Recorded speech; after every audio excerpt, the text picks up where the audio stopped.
Ahoj, tu je Erich Hoffman a vítam vás pri ďalšom videu zo série Cesta webovača za 1000 zákazníkmi.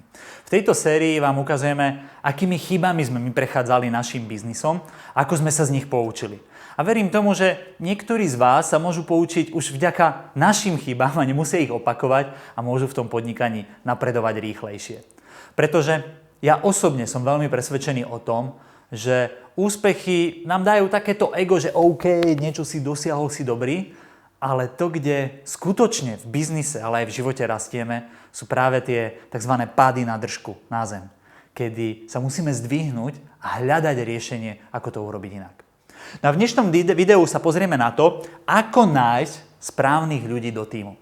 To znamená, ak budete budovať firmu, ako nájsť tých správnych ľudí, ktorí by vo firme mali fungovať a ktorí by mohli pomôcť rásť vašej firme. Ale ešte predtým vám poviem jeden príbeh. Možno niektorí z vás si pamätáte, že prednedávno sme v rámci našich projektov underground marketingu vyvíjali ešte jeden software okrem webovača a to bol e-mailovač. Mal to byť software, ktorý mal slúžiť podnikateľom na to, aby vedeli robiť efektívny e-mail marketing. My sme si na túto úlohu najali jedného programátora, živnostníka, ktorý nám mal ten software naprogramovať. Zadali sme mu úlohy, povedali sme mu, ako si predstavujeme, aby ten software fungoval, čo všetko by mal na ktorej obrazovke obsahovať. Výsledok však po roku a asi približne po roku spolupráce bol taký, že sme investovali viac ako 15 000 eur do tohto programátora a software nefungoval. Ja netvrdím, že sme dodali úplne všetko presne podľa návodu, ako by sme si predstavovali, aby ten software fungoval. Na druhej strane v tom softveri nefungovalo ani odosielanie e-mailov správne, ani na linky sa nedalo klikať, ani autorespondery nefungovali. Proste bolo to na oko naprogramované, ale veľmi veľa vecí nefungovalo.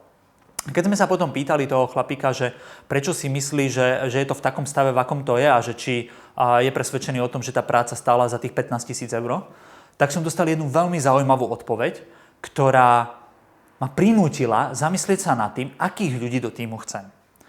A tá odpoveď bola, ale veď aj vy máte na tom veľký podiel zodpovednosti, to nám povedal ten chalan, vy máte na tom veľký podiel zodpovednosti, pretože vy ste neskontrolovali, či tie veci, ktoré som vám dodal, fungujú.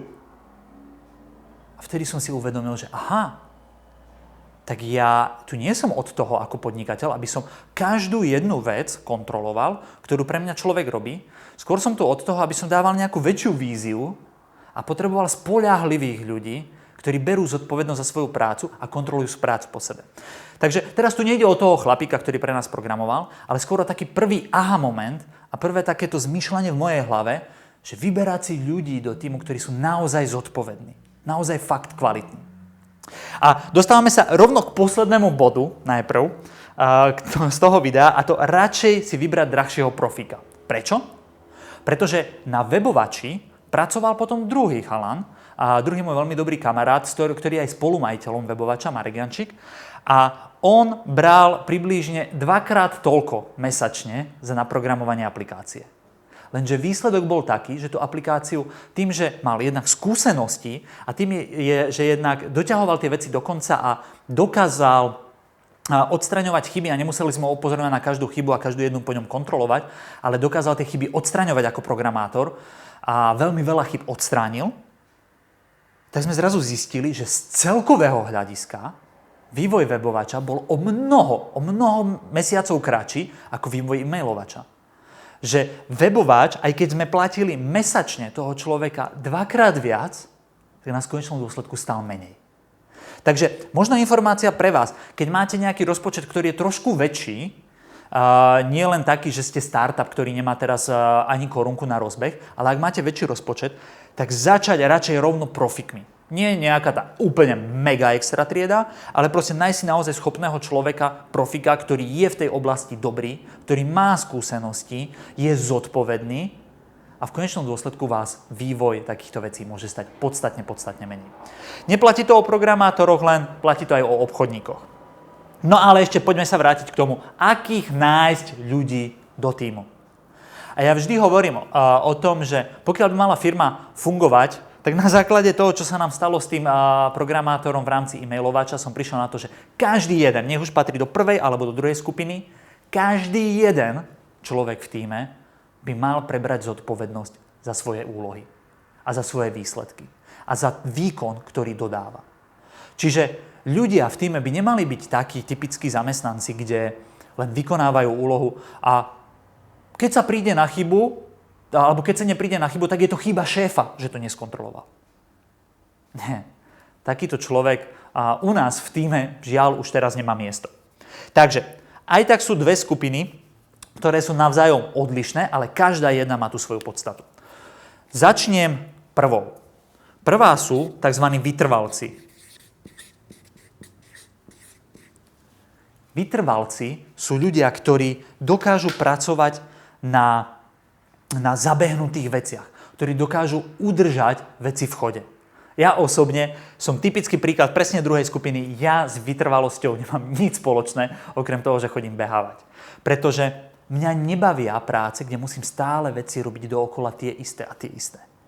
Lenže skvelá správa je tá, že v rámci sveta, v rámci našich miest, v rámci Slovenska, každý z nás patrí do nejakej tej skupiny.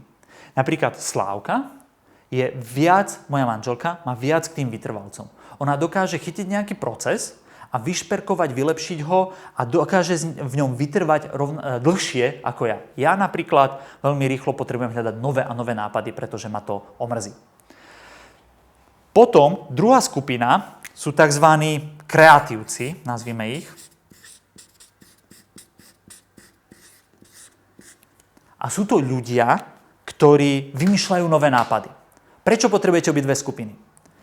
Kreatívcov potrebujete na rast, na nové nápady, na vylepšenia. Vylepší toto. Navrhnú vám nové nápady, zrealizujú ich, ale už ich nevedia doťahovať do konca. Už nevedia zabezpečiť, aby fungovali dlhodobo.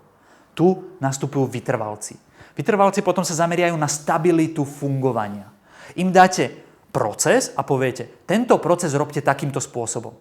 A oni majú v sebe nejakým spôsobom zakorenené. Pre mňa je to ako španielská dedina, ale je super, že takíto ľudia existujú. Majú v sebe zakorenené to, že dokážu pracovať na tomto procese naozaj stabilne, efektívne a môžete sa spoľahnúť na nich, že to bude dodržané.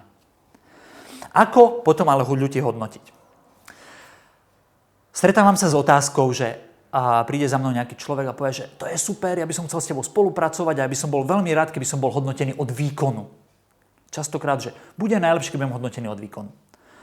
OK, ja som veľmi rád, keď prídu za mnou takíto ľudia, len dobré je si uvedomiť, čo znamená byť hodnotený od výkonu a či aj tá druhá strana ľudí chápe, čo znamená byť hodnotený od výkonu. Pretože častokrát chcú podiel na zisku z niečoho, čo funguje, ale keď príde prúser, tak si povedia, OK, nemusíš mi nič platiť. Lenže to nie je, nemusíš mi nič platiť. Prúser mám zaplatiť celý, ale so ziskom sa mám deliť? Tak toto nefunguje. Takže, ak budete na budúce spolupracovať s niekým, kto by chcel podiel na zisku, tak vám odporúčam povedať, dobre, budeš mať 3% podielu zo zisku, keď to vyjde. Keď to nevyjde, tak sa budeš 3% podielať na strate a zaplatíš ju jednoducho.